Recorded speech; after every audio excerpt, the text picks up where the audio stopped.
आणि आता महत्त्वाच्या बातम्या आपण पाहूया।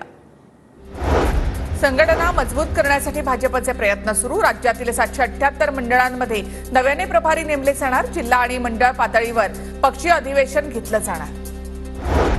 आजपासून लक्ष्मण हाकेंची ओबीसी आरक्षण बचाव जन आक्रोश यात्रा। जालन्यामधील अंबड गावामधून यात्रेला सुरुवात। शरद पवार 18 पगड जातीचे कर्दनकाळ। शरद पवारांना धनगर खासदार कधीही चालत नाहीत, लक्ष्मण हाकेंची टीका। तर नवनाथ वाघमारेंकडून जरांगेंचा जंगली मोगली असा उल्लेख।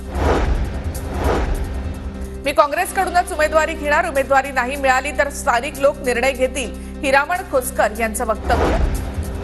लोणावळ्यामधील वॅक्स म्युझियममध्ये गोपीनाथ मुंडेंचा मेणाचा पुतळा तयार करण्यास धनंजय मुंडे यांनी नकार दिला होता। शरद पवार गटाचे प्रवक्ते नितीन देशमुख यांनी हा आरोप केलाय। मुख्यमंत्र्यांच्या नंदनवन बंगल्यासमोर आदित्य ठाकरे यांच्याकडून पाहणी। पादचारी मार्गावरील प्रश्नासंदर्भात आदित्य ठाकरे यांच्या पाहणी दौरा। मराठी भाषेला अभिजात भाषेचा दर्जा देण्यात यावा, खासदार वर्षा गायकवाड यांची संसदेमध्ये मागणी। 140 कोटी जनतेचा आपल्यावर विश्वास, पक्षासाठी नाही आता देशासाठी लढूया, सर्वपक्षीय खासदारांना मोदींचं आवाहन।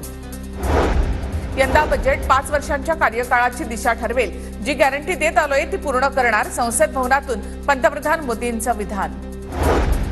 मनसेकडून विधानसभा निवडणुकीची तयारी सुरू। मनसे निरीक्षक राज ठाकरेंकडे अहवाल सादर करणार, राज ठाकरे आढावा घेणार। सोलापूरमध्ये वंचित बहुजन आघाडीच्या पदाधिकाऱ्यांमध्येच हाणामारी। माढ्याच्या टेंभुर्णी पोलीस स्टेशन समोरील घटना, 5 जणांवर गुन्हा दाखल।